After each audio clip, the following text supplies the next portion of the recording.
Happy Mother's Day weekend. Tyler here with a CorpusFishing.com weekend outlook for this May 10th. The Friday before Mother's Day, we are at Roy's Bait and Tackle, obviously, and we've got my buddy David Williams. David, what's going on? You guys are going to be open on Mother's Day, right? Oh yeah, we're going to be open Mother's Day. Not much plans until probably till Memorial Day weekend, but we're here for your needs. Well, yeah, you know, ain't nobody happy if mom ain't happy, and if mom wants to go fishing, you better take her fishing. If she doesn't want to go fishing, take her anyway. Yeah, bring her by Sunday. We got a bunch of apparel she might like.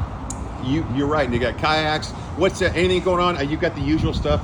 Tell us about what's going on in the surf. For one thing, it's been so damn windy. Nobody's been able to get out there much, but there are sharks. There are plenty of fish out there to be caught if you can deal with the wind and the rough seas. But yeah, they're catching a bunch of sharks. A few pompano, even though the water's been off. Yeah, our buddy Tess caught one off Packery Jetty the other day. It was like, whoa, where'd this come from? So like, and good to eat. Drum and redfish still, so that's pretty good. And then, of course, plenty of whiting this time of year. I've been seeing the occasional Jack Crevalle, too, and that's there. Yeah. You know, one day I had come up with my memories. We caught the biggest jacks we ever saw about 5 years ago, right around now, and they're just like big when they, you know when you got one. We had a good trip around that same time where we got like 7 in one day. So yeah, I was there the same day. Yeah, it was awesome. As far as the inlet shore stuff is going, we still have a lot of water coming in from the diversion canal, and the tides are still up. Yeah, the tides are still high. Ever since that last full moon, they stayed up. Yeah, you'd think normally they back off, but you know, it's a good influx of bait and things into the estuaries, and down at Baffin and cleaned out all that brown tide.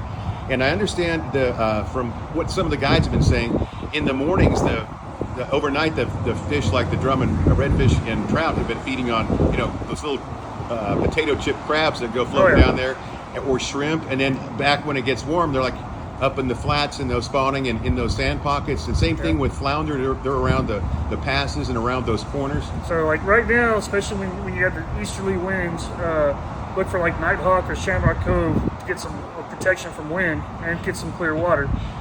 Still a lot of shrimp action going on, your crab action like you mentioned, but don't hesitate if you're a bait sharker to cut up a pinfish or cut up some ladyfish and catch those redfish that way too. Oh yeah, they will definitely eat that. I was thinking about the outlook. It's usually about this time of year we start getting the trout, but it's the conditions. They don't like the 3 to 4 footers and the surgy seas. I mean, you can catch them, but it's like, really, we're looking for, next Tuesday, of course, will be like 3-foot seas.